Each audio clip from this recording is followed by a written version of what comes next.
Chapter 1 Brother and Sister. 𝐒𝐭𝐨𝐫𝐢𝐞 Mill was on the River Floss. The mill was a mile from the town of St. 𝐒𝐿𝐺𝐻. Edward Tulliver was the miller. He lived in the house next to the mill. The miller and his wife, Bessie Tulliver, had 2 children, a boy, Tom, and a girl, Maggie. Tom was 11 years old. Maggie was 9 years old. It was an afternoon in March 1828. Mrs. Tulliver and Maggie were standing outside the house. They were waiting for Mr. Tulliver and Tom. Tom had been away at school. He was coming back for the holidays. "Here is the horse and cart," Maggie shouted. "Here is Father. Tom is with him. Tom is back from school." "Hello, Mother." "Hello, Maggie," said Tom. "Oh, Tom, I'm happy to see you," Maggie said. "I'm happy to see you, Maggie," Tom replied. "I'm going to see my rabbits now." Maggie cried out. Her face was white. "I've got some money, Tom," she said. "Buy some more rabbits." "More rabbits? I don't want any more rabbits." "Oh, Tom," said Maggie, "your rabbits are all dead." Tom looked at Maggie. His blue eyes were angry. "You didn't feed my rabbits, Maggie. You forgot?" Tom shouted. "I hate you, Maggie. You are cruel." Maggie started to cry. "I'm sorry, Tom," she said. "Don't be angry. I'm never angry with you." "I never do anything wrong," said Tom. And he walked away into the garden. Maggie ran into the house. Tom did not love her. She cried and cried. Later, Tom came into the house. Mr. and Mrs. Tulliver were eating cakey and drinking tea. "Where is Maggie?" Mr. Tulliver asked. "I don't know," said Tom. "You must take care of your sister," said Mrs. Tulliver. "Maggie came into the house," Tom said. "She was crying." He took a big piece of cake. He sat down and he started to eat it. "Crying!" Mr. Tulliver shouted. "Why was she crying? Go and find her." Tom went slowly upstairs. He went into Maggie's bedroom. His sister was lying on the bed. She stood up and ran towards him. "Oh, Tom, I'm sorry about your rabbits," Maggie said. "I am a naughty girl." "I forgive you, Maggie," Tom said. "Stop crying now." And Maggie smiled. Chapter 2 Maggie Cuts Her Hair. 10 days later, Mrs. Tulliver's married sisters came to dinner at 𝐒𝐿𝐿𝐞 Mill. Their husbands, Mr. Glegg and Mr. Dean, came with them, and Mr. and Mrs. Dean brought their daughter, Lucy. Maggie kissed her little cousin. Lucy Dean was 7 years old. She had pretty, fair hair. Maggie's hair was dark and untidy. Everybody sat down at the table. "Maggie's hair is always untidy," Mrs. Tulliver said. "What can I do?" "Cut her hair shorter," replied Mrs. Glegg. "Go and brush your hair, Maggie," said Mrs. Tulliver. "Go quickly. We are going to eat dinner now." Then Maggie had an idea. She spoke to her brother. "Come upstairs with me, Tom," she said quietly. Maggie and Tom went upstairs. They went into their mother's bedroom. Maggie picked up a pair of scissors.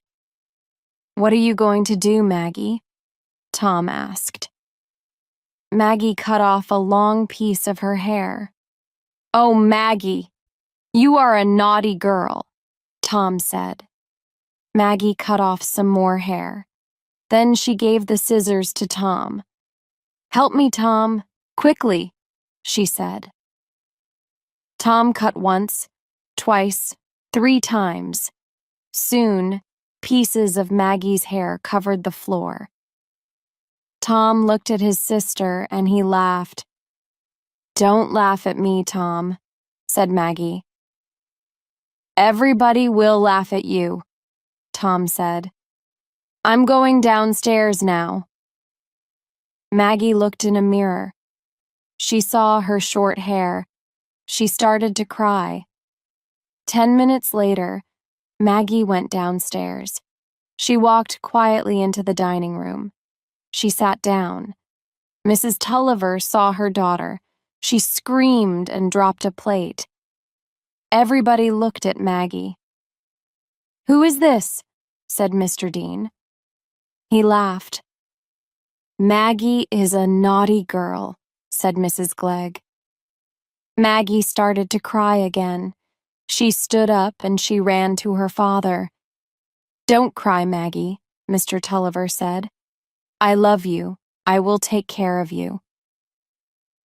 After dinner, Tom, Maggie, and Lucy went into the garden. Mr. and Mrs. Tulliver talked to the Deans and the Gleggs. "Mr. Tulliver," said Mrs. Tulliver, "tell everybody your plan." "I want Tom to have a good education," Mr. Tulliver said. "He will go to a new teacher in August. He will go to Mr. Stelling. He will learn everything: history, Latin, mathematics." "Tom doesn't need Latin," Mrs. Glegg said. "He is going to be a miller." "He is not going to be a miller," Mr. Tulliver replied. "He's not as clever as Maggie, but I want Tom to have a good education." "Tom must learn useful things, not Latin," Mrs. Glegg said. "That is my advice." Mr. Tulliver did not like Mrs. Glegg. "You always give advice," he said. "But you don't give people money." "No, I don't give people my money," Mrs. Glegg replied. "But I have lent my money. I have lent money to somebody in this room." Mr. Tulliver was very angry. "Yes," he shouted. "You have lent me £500, and I pay you interest. I pay you £25 every year." "Don't shout at me," said Mrs. Glegg. Then she stood up. "Mr. Glegg, take me home," she said.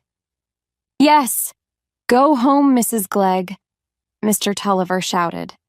"I will pay you the money next week." Mrs. Glegg left the room and her husband followed her. But Mr. Tulliver did not have £500. He could not pay Mrs. Glegg. The next week, he went to a friend. He borrowed the money. He borrowed £500. Then he paid Mrs. Glegg. Chapter 3. Mr. Stelling's School. In August 1828, Tom went to live at Mr. Stelling's school. Tom was lonely and unhappy. The work was very difficult. The school was at King's Lorton. It was many miles from St. Ogg's. Tom did not go back to Dorlcote Mill until December. Tom went back to the mill for the Christmas holiday. He spoke to his father. "Why must I learn Latin?" Tom asked. "I hate Latin. My Uncle Dean is a rich businessman. He did not learn Latin." "You must learn Latin, Tom," Mr. Tulliver said. "Then you can learn about the law. Our neighbor wants to take water from the river Floss. He wants the water for his land, but I need the water for the mill." "There will be a lawsuit," Mr. Tulliver said. "Our neighbor is wrong. We will fight our neighbor in the law court. You must learn about the law, Tom. Then you can help me in the law of court." "Lawyer 𝐒𝐭𝐨𝐫𝐞 will speak for our neighbor," Mr. Tulliver said. "He will speak in the law court. 𝐒𝐭𝐨𝐫𝐞 is a very bad man. I hate him." "Mr. 𝐒𝐭𝐨𝐫𝐞's son, Philip, will go to Mr. Stelling's school," said Tom. He is going to study with Mr. Stelling, too. He will be at the school after Christmas. Philip 𝐿𝐴𝐵𝐿 is a thin, weak boy, Mr. Tulliver said. He is clever, but you are as clever as him. So, after Christmas, Tom went back to Mr. Stelling's school. When Tom arrived, a boy with a sad face was standing in the library. The boy was thin and he had a twisted back. He was 2 years older than Tom. "Hello," said the boy. "I'm Philip 𝐿𝐴𝐵𝐿." "I'm Tom Tulliver," Tom replied. Chapter 4. The Philip 𝐿𝐴𝐵𝐿. In 1830, Tom Tulliver was 13 years old. He had been living at Mr. Stelling's school for 2 years. Every day he had to study for many hours. Tom was not clever. The work was difficult for him. Philip 𝐿𝐴𝐵𝐿 was very clever. The work was not difficult for him. Maggie often wrote letters to Tom. Maggie was 11 years old. She was clever. In her letters, she told Tom all the news. She told him about Dorlcote Mill and about the town of St. Ogg's. And Tom often wrote letters to Maggie. One day he wrote, "Dear Maggie, I want to see you. Come and visit me. Mr. Stelling is a king man. You can stay for a few days. Please come soon. Your loving brother, Tom." Maggie wrote to Tom. She was going to visit him soon. Tom was very happy. 2 days before Maggie's visit, Tom found an old sword in Mr. Stelling's house. The sword was heavy and sharp. Tom was very pleased. "I will show this sword to Maggie. It will frighten her," he thought. It was afternoon. Maggie was staying at Mr. Stelling's school. The boys were in the library. They were reading their books. Maggie sat by the fire. She looked at Philip 𝐿𝐴𝐵𝐿. "He is a kind boy," she thought, "but he is sad." And Philip looked at Maggie. "She has beautiful, dark eyes," he thought. "She is a kind and gentle girl." At last, Tom closed his book. "Come upstairs with me, Maggie," he said. "I've got a secret. Turn round and shut your eyes. Look, Maggie, I am a soldier. 1, 2, 3. Oh, Tom, I am frightened. Be careful. Oh, Tom dead, Tom dead." Tom was not dead, but his foot was badly hurt. Tom had to stay in bed. Maggie took care of him. She stayed at the school for a week. One afternoon, Tom was asleep. Maggie and Philip were sitting in the library. "Maggie, I do not have a sister," Philip said quietly. "Will you be my sister? I love you, Maggie." "I love my brother," Maggie replied. "But I love you too, Philip. I am going away to school soon. I will not see you again." "I will never forget you, Maggie," Philip said.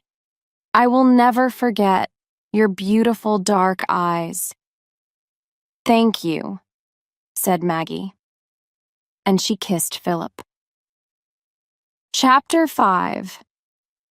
Mr. Tulliver loses everything. In 1833, Tom Tulliver was 16. Philip 𝐿𝐴𝐵𝐿 had left Mr. Stelling's school. Tom was still studying at the school. It was a cold November day. Tom was alone in the school library. The door opened and Maggie came into the room. She was as tall as Tom and she was very beautiful.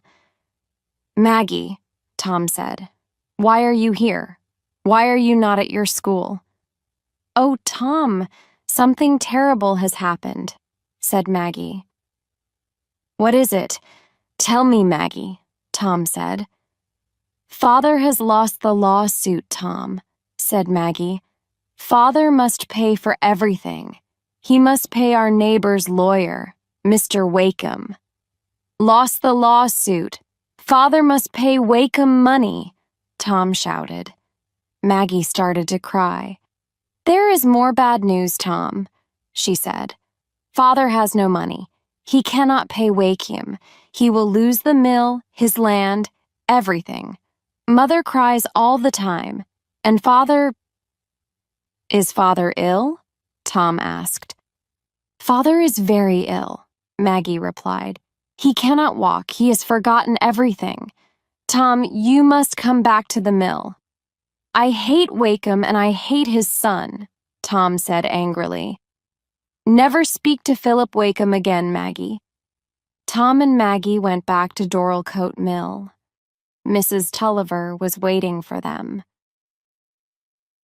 "Oh, Tom," she said, "𝐒𝐭𝐨𝐫𝐞's men will take our furniture, our clothes, everything." The next day, Mr. and Mrs. Glegg came to the mill. Mrs. Dean was with them. "How is Mr. Tulliver?" Mr. Glegg asked. "He has forgotten everything," Mrs. Tulliver replied. "And he has lost everything. We have no money. We have nothing." "This is terrible news," said Mrs. Dean. "There is no money to pay for education," said Mrs. Glegg. "Tom must get a job and Maggie must stay here. She must help her mother." Tom spoke to his aunts. "Please lend me some money," he said. "I will get a job. I will pay the money back to you."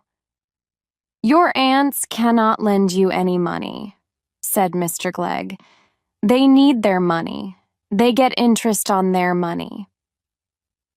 The next day, Tom went to his Uncle Dean's office. Mr. Dean worked for Guest and Company in St. Aug's. "Uncle, please give me a job," Tom said. "How old are you, Tom?" Mr. Dean asked. 16, nearly 17, Tom replied. "You had a good education," said Mr. Dean. "But Latin will not help you here." "I can learn other things," said Tom. "I will give you a job in the office," said Mr. Dean, "but you must work hard." "Thank you, Uncle," Tom said. He shook hands with his uncle, and he left the office. Outside the office, he saw a notice on the wall. "To be sold. 𝐒𝐭𝐨𝐫𝐞 Mill.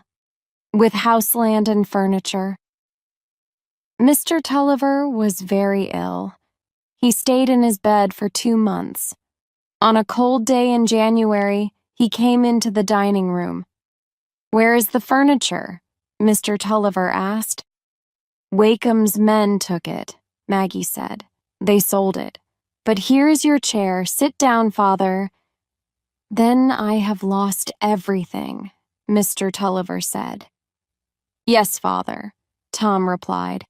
"And we must pay 𝐒𝐭𝐨𝐫𝐞 £300 more. But I have a job. I will save my money. I will pay 𝐒𝐭𝐨𝐫𝐞." "We will look after you, Father," Maggie said. Mrs. Tulliver began to cry. "Lawyer 𝐒𝐭𝐨𝐫𝐞 has bought the mill and the house," she said. "So we must leave the mill, Bessie," Mr. Tulliver replied sadly. "No," said Mrs. Tulliver. "You will work for 𝐒𝐭𝐨𝐫𝐞. You will be the miller. We will stay here." At first, Mr. Tulliver did not reply. Then he spoke. "Tom, get the Bible," he said. "Yes, Father," said Tom. He brought the Bible to his father. "Write this," said Mr. Tulliver. "Edward Tulliver will work for Lawyer 𝐒𝐭𝐨𝐫𝐞 at 𝐒𝐭𝐨𝐫𝐞 Mill, but he will never forgive 𝐒𝐭𝐨𝐾. He will always hate him." "Then write this, Tom," said Mr. Tulliver. "Tom Tulliver will never forgive Lawyer 𝐒𝐭𝐨𝐫𝐞. He will always hate 𝐒𝐭𝐨 and his family." then write your name." "Oh no, Tom," said Maggie. "Do not write that." "Be quiet, Maggie," Tom said. "I want to write it. I will write it." Chapter 6. The Red Deeps. For a few years, the Tullivers' lives were difficult. Mr. Tulliver hated Lawyer 𝐒𝐿𝐴, but he had to work for the lawyer. Tom worked for Guest and Company in St. Ogg's. Tom saved all his money. Maggie stayed in the house. She helped her mother. One day in June 1837, Maggie's life changed. That afternoon, she was very tired. "I will walk to the Red Deeps," she thought. "I will be alone there." The Red Deeps was a beautiful, quiet place. There were many tall trees there. The grass was soft and the earth on the ground was red. Maggie liked the Red Deeps. Maggie walked slowly under the trees. But she was not alone. Philip 𝐿𝐴 was in the Red Deeps too. Maggie had not seen Philip for 5 years. "Philip, why are you here?" Maggie asked. "I saw you leaving Dorlcote Mill," Philip replied. "I followed you. I have never forgotten you, Maggie. You are beautiful." "Am I beautiful, Philip?" Maggie said. "I am not beautiful. I am very unhappy." "I am unhappy too, Maggie," Philip said. "I am a man now, but I will never be tall and strong. My back will always be twisted." "Oh, Philip, that is not important," Maggie said. "Will we meet again?" Philip asked. "Will you be my friend?" "No, Philip," Maggie said. "We must not meet again. We must not be friends. I must go now. Goodbye." And Maggie walked away quickly. "I will come here again," Philip thought. "I want to meet Maggie. I want to be her friend." Philip walked to the Red Deeps every day. Then one afternoon, he saw Maggie again. They talked for a long time. After that, they often met in the Red Deeps. But Maggie told nobody. Their meetings were secret. One day Philip said, "I love you, Maggie. I want to marry you." "We cannot get married," Maggie replied. "The Tullivers hate the 𝐒𝐿𝐴s. I love you, but I cannot marry you." A year passed. One day, Tom saw Philip 𝐒𝐿𝐴 walking from the Red Deeps. Tom went back to the house. Maggie was reading a book. Tom looked at Maggie's shoes. There was red earth on them. "Maggie, have you been to the Red Deeps?" Tom asked. Maggie looked at her shoes. She saw the red earth. It was earth from the ground at the Red Deeps. "Yes, I have been there," she said. "I went for a walk." "Did you meet Philip 𝐒𝐿𝐴 there?" Tom asked. "Yes, Tom," Maggie replied. "I often meet him there. We talk about books and music. He lends me books." Tom was angry. "Father hates Lawyer 𝐒𝐿𝐴, and I hate him too," Tom said. "You must not talk to his son." "Philip loves me," Maggie replied, "and I love him." "You are a bad daughter and a bad sister," Tom said. The next afternoon, Tom went with Maggie to the Red Deeps. Philip 𝐒𝐿𝐴 was there. He was waiting for Maggie. Philip looked at Tom. Then he looked at Maggie and he understood everything. Tom spoke first. "You and Maggie have met secretly," he said. "She is a bad sister, and you are a bad man. Your body is twisted and your mind is twisted too." Tom went towards Philip and he lifted his hand. "Don't write to Maggie," he said. Don't speak to her. I'll beat you. Tom, please stop, said Maggie. She was crying. Forgive me, Philip, she said. I understand, Maggie, said Philip. You have an unkind, stupid brother. I love you, Maggie. Tom does not love you. Tom pulled Maggie's arm. Come home, Maggie, he said angrily.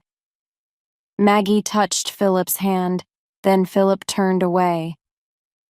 Tom and Maggie walked back to the mill. Tom, you were cruel to Philip, Maggie said. You are very hard, Tom. You are very unkind. Chapter 7. Edward Tulliver dies. 3 weeks passed. Tom did not speak to Maggie. One afternoon, he came back to the house at 2 o'clock. He spoke to his father. I have good news, Father, Tom said. Uncle Dean lent me some money. I have traded with the money. I have bought goods and sold them well.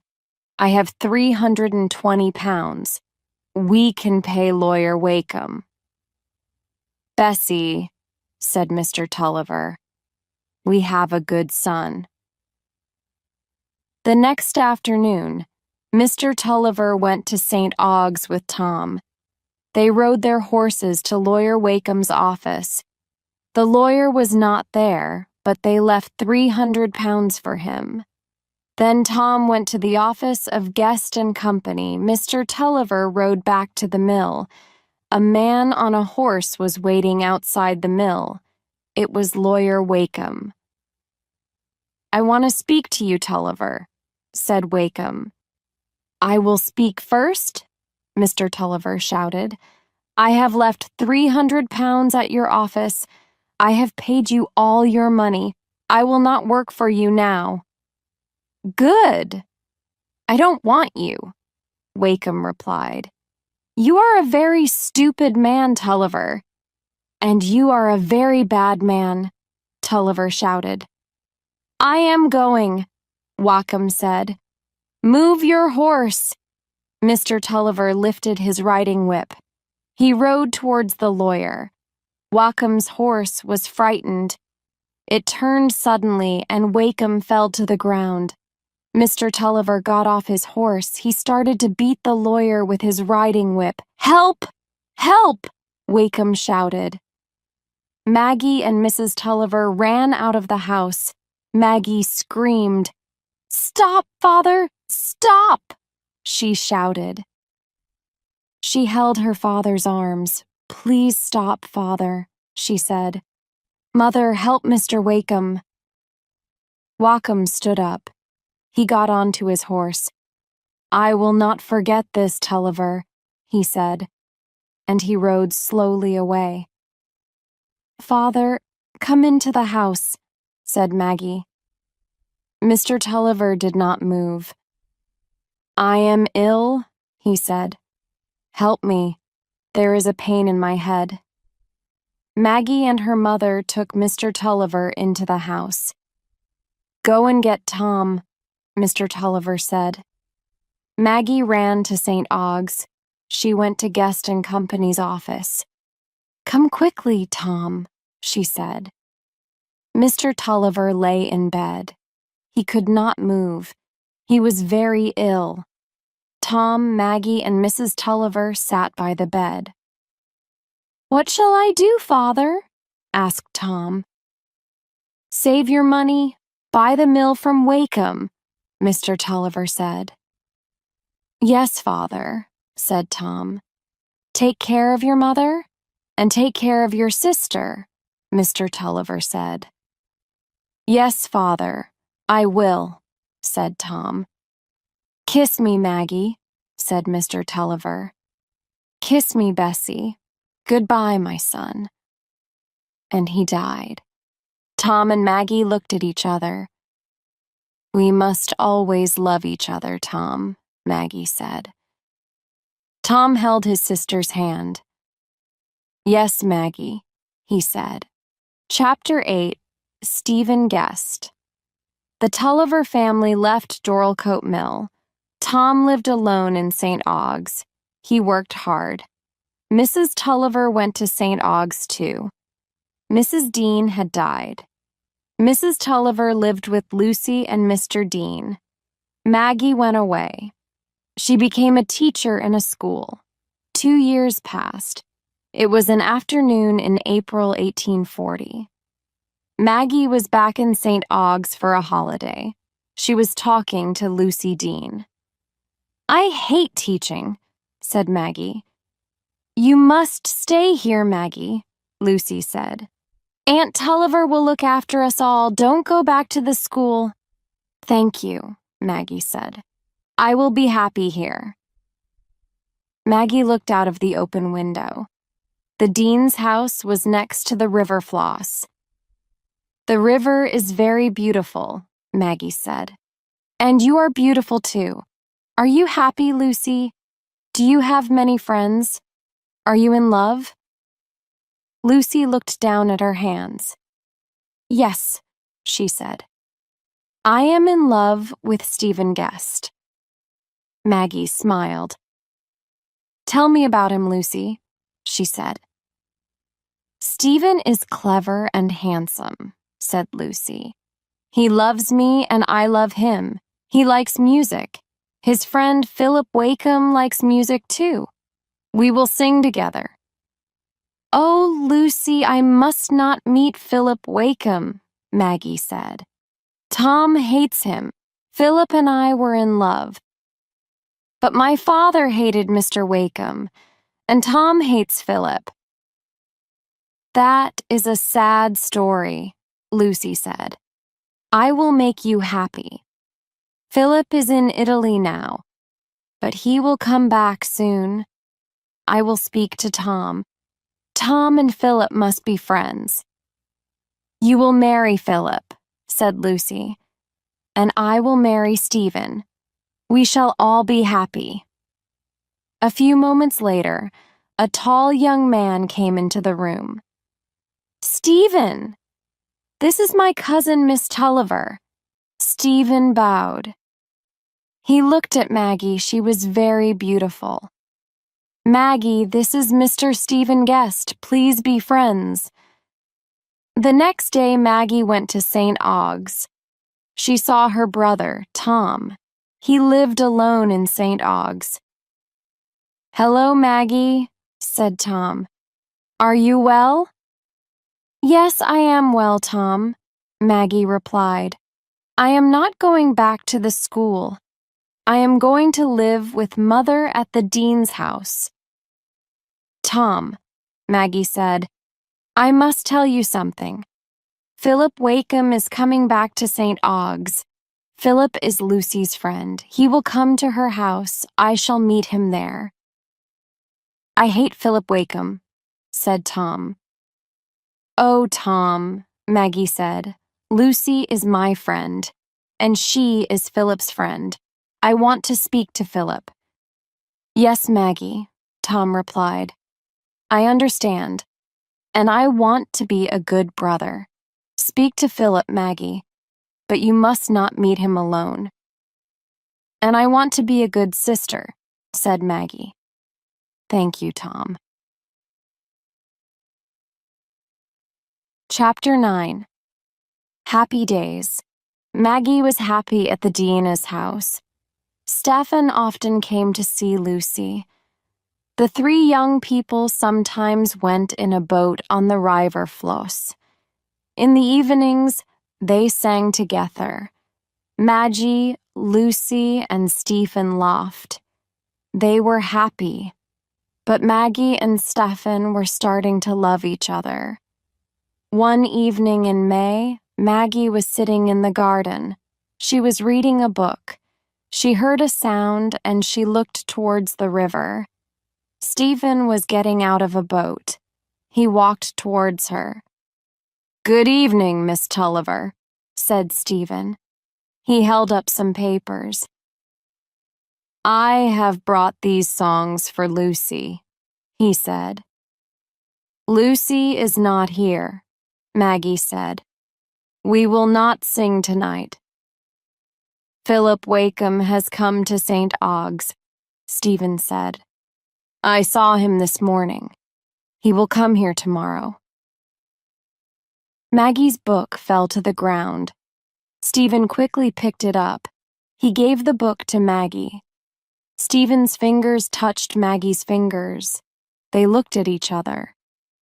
I must go, Stephen said. Please stay, said Maggie. No, Maggie. Will you give Lucy the songs? Yes. And Philip will come here tomorrow. Will you tell Lucy? Yes. Stephen walked away. He got into his boat. Oh, why did Maggie come to St. Ogg's? Stephen thought. I love her. I must not meet her alone. The next morning, Philip Wakem came to the dean's house. Maggie was alone. She said, I have spoken to Tom. We shall be friends, Philip. And she smiled at him. A few minutes later, Lucy and Stephen came into the room. Sing your new song, Stephen, Lucy said. Will you play the piano, Philip? Philip played the piano and Stephen sang his song. Maggie was very happy. Her face was beautiful. She looked at Stephen and he looked at her. Philip looked at Maggie too. He understood everything. Chapter 10. I Love You. Stephen Guest and his family lived at Park House near St. Ogg's. At the end of May, there was a dance at Park House. There were bright lights in the rooms, there was music, people were dancing. Stephen Guest was dancing with Lucy. She was very happy. Maggie was happy too. She loved music and dancing. At first, Stephen did not speak to Maggie, but he looked at her many times. He wanted to dance with her. He wanted to hold her hand. But he danced with Lucy. Then Stephen saw Maggie again. She was sitting alone. He went towards her. Maggie looked at him and she smiled. It is very warm here, Stephen said. Shall we go into the garden? Maggie stood up. Stephen held her arm. They walked together into the garden. They stood near some red roses. Maggie held one of the flowers. It had a sweet smell. The flowers are very beautiful, said Maggie. Stephen did not answer. Suddenly, Stephen touched Maggie's arm. Then he kissed it, again and again. Maggie pulled her arm away. Her dark eyes were angry. Stephen, she said, this is wrong. You love Lucy. Please go away now. We must never meet alone again. Maggie went quickly into the house. A few minutes later, Stephen followed her. Maggie listened to the music. She talked to people. She smiled. But she did not look at Stephen Guest. A few days later, Maggie was walking by the river. She was alone. She heard a sound behind her and she turned round. Stephen Guest was riding towards her. Stephen got off his horse. Please walk with me, Maggie, Stephen said. I must talk to you. Why are you here? Maggie said. We must not meet alone. You are angry, Stephen said. I understand, but I love you. I love you, Maggie. You must not say that, Maggie said. You must go away, Stephen. I love you. Please love me, Stephen replied. Don't say that, Maggie said. You love Lucy, Stephen. Do you love me, Maggie? Stephen asked. Tell me, Maggie. Maggie did not answer. She started to cry. We love each other, Stephen said. Lucy will understand. "I love you, Stephen," Maggie said. "But I love Lucy too. She is my friend. I cannot be cruel to Lucy. Please, Stephen, leave me. Please go away." Stephen looked at Maggie. There were tears in her beautiful dark eyes. "I will go," Stephen said. "Kiss me, and I will go." Maggie kissed him. "Please go now," she said. Stephen got onto his horse and he rode away. Chapter 11. The River Floss. One day in early June, Maggie and Lucy were talking. "Maggie, I have some good news," Lucy said. "My father and Mr. Guest are going to buy Dorlcote Mill. Tom will be the miller. Aunt Tulliver will live at the mill with Tom." "And Philip has told his father about you, Maggie," Lucy said. "Mr. Wakem wants to meet you. You and Philip will get married." "I am happy about the mill," Maggie said. "But I will not marry Philip. I am going to leave St. Ogg's at the end of June." "Leave St. Ogg's?" said Lucy. "Why, Maggie?" "I must work. I must get a job," Maggie replied. So Tom and Mrs. Tulliver went to live at Dorlcote Mill again. Stephen came to the dean's house every day. Philip was often there too. In the evenings, the four young people often sang together. Stephen sang love songs. He did not sing them for Lucy. He sang them for Maggie. But Lucy did not understand. One evening in late June, Lucy said, "Let's go in the boat tomorrow. We will go down the river. We will go to Luckreth." "4 people in the boat is too many," Stephen said. "Philip, you go tomorrow with Lucy and Maggie. I will go with them the next day." "Then Maggie and I will meet you tomorrow, Philip," Lucy said. "Come at 10:30. But the next morning, Lucy had to go with her father to another town. At 10:30, Stephen Guest came into the house. Maggie was alone. "Where is Philip?" Maggie asked. "He is ill. He cannot come," Stephen replied. "Where is Lucy?" "Lucy is not here," Maggie said. "She is with her father. We cannot go without her." "Please come, Maggie," Stephen said. "You are going away soon. I will not see you again. Let's go on the river for an hour." "I will come with you for an hour, Stephen," Maggie replied. "After that, we must not be alone again." They walked down to the river and got into the boat. The sun was shining. Stephen rowed the boat, and it moved quickly over the water. "Lucy will come back this afternoon," said Maggie. "We must come back before 2:00. The sun was hot. Stephen stopped rowing. The water carried the boat along. Stephen and Maggie were very happy. They did not think about the time.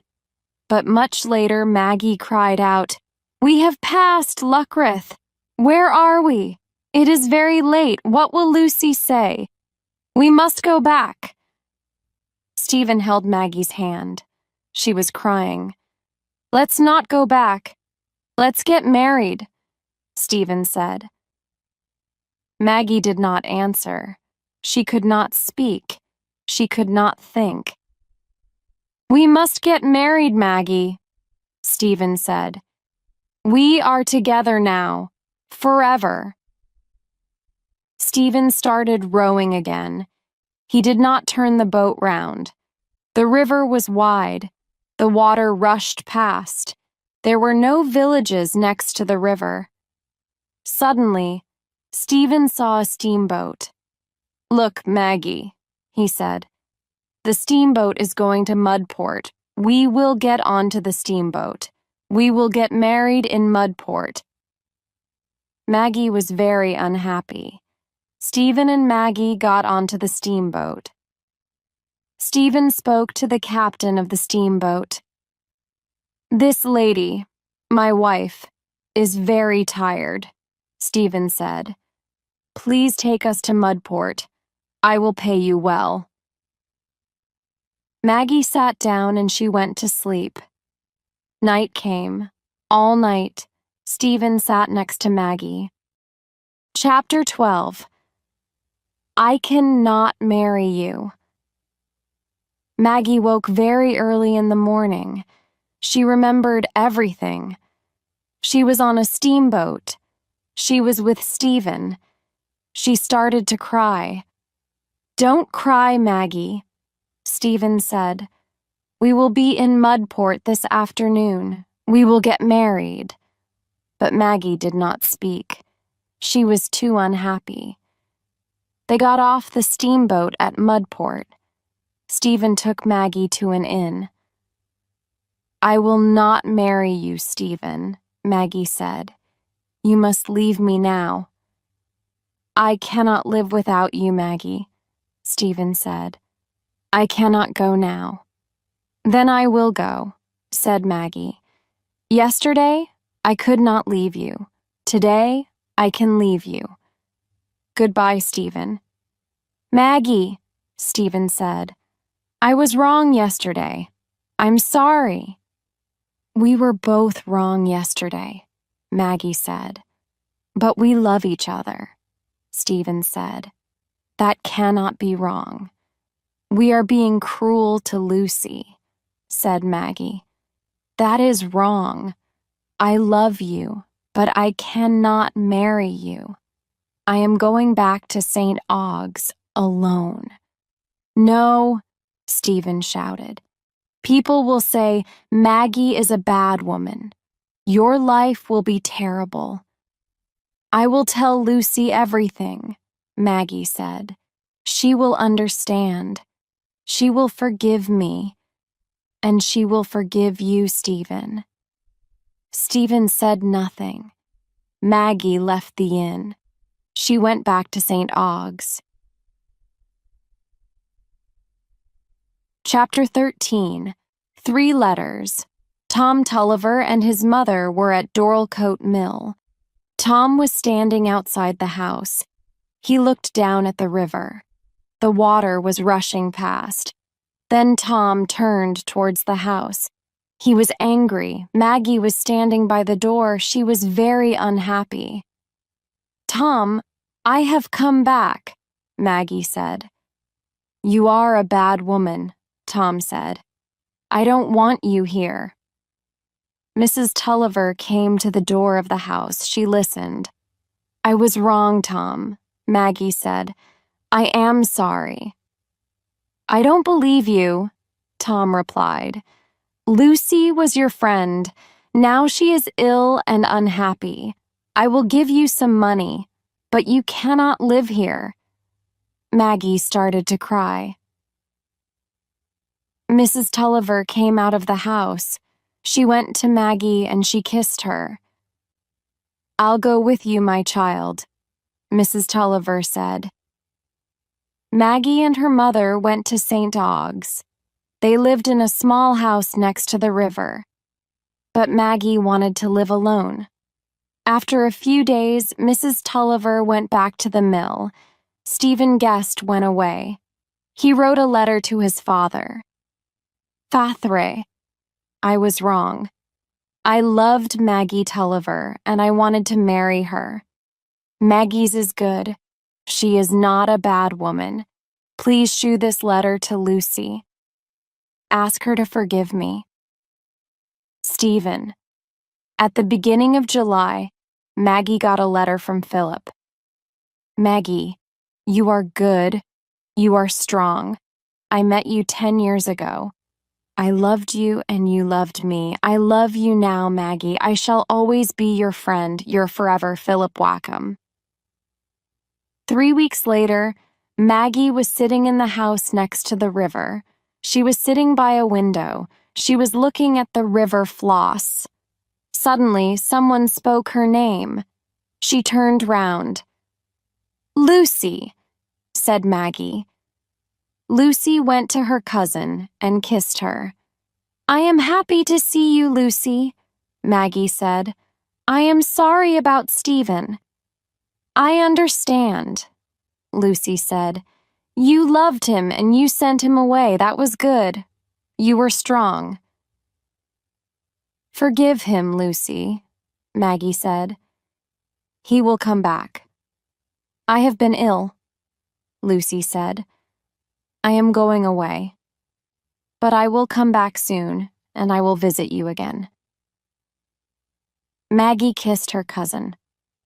"Goodbye, Maggie," Lucy said quietly. In August, the weather was very bad. The rain fell. Hour after hour, it rained.